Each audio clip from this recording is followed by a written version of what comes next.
By any measure, this looks like any regular Audi A3. It's got a 5-door hatchback body and all the trimmings you expect of an entry-level small luxury car. Except under here, things get pretty interesting. Yes, there's a petrol engine and a pretty good little 1.4 litre turbo, but there's also an electric motor, and back there, a bunch of batteries to keep it all ticking along.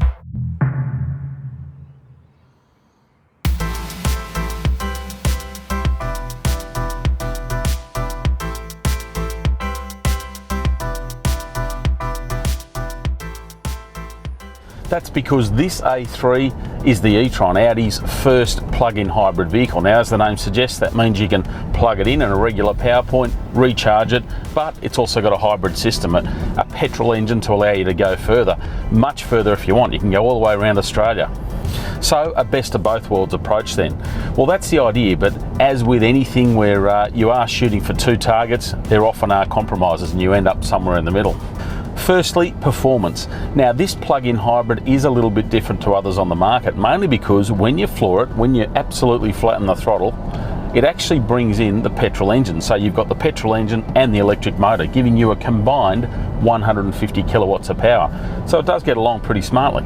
The only trick there is this is an e-Tron. It's all about electricity, and it does seem a bit silly to go using petrol when you paid all this money for an electric car. So the trick is to not quite use all the accelerator, but just use about 80% of it, and then you're running purely on the electric motor.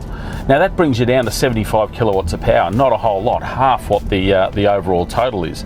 But that's ignoring one of the most enticing parts of this car, and that is the torque. You've got a full 330 Newton meters to play with, so when you do squeeze the throttle, it goes surprisingly well just on electricity. And you've got this funky power gauge to tell you how much extra you've got left in reserve. Of course, if you need to overtake or you just want to punt it along and have some fun, then you can kick it hard and get both guns blazing, electric motor, petrol engine. But for 99% of people, 99.9% of the time, the electric motor works just fine. It is all you'll ever need. I talked about compromises, and one of those penalties is the weight. Now this thing weighs about 260 kilograms more than another A3 that doesn't have all the electric gear, and you can blame that on the batteries and the electric motor.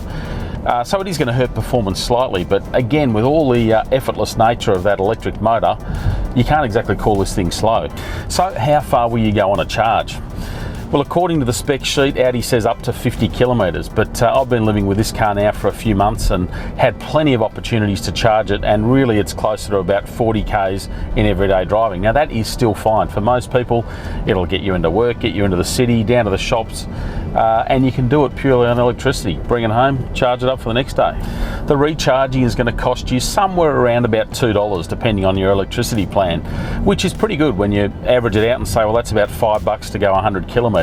Certainly cheaper than most cars, or almost all cars, will run on petrol.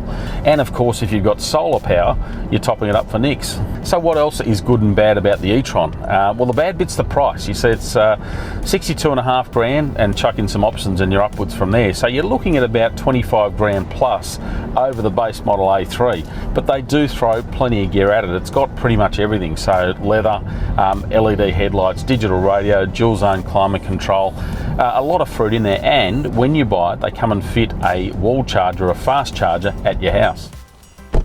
Otherwise, it's purely Audi A3. About the only place it's not is back here. The batteries beneath the floor mean the boot floor itself has been raised, so there's about 100 litres less space, but it's still a decent luggage area. So to e-Tron or not to e-Tron? Well, it really depends on how you're planning to use the car. If you're going to go tearing off around the countryside doing big kilometres each day, it's not really the car for you. You're not going to get the payback on all that electric tech. But if you're going to do mainly shorter trips and potentially around town, it is a fantastic way to slash your fuel bills.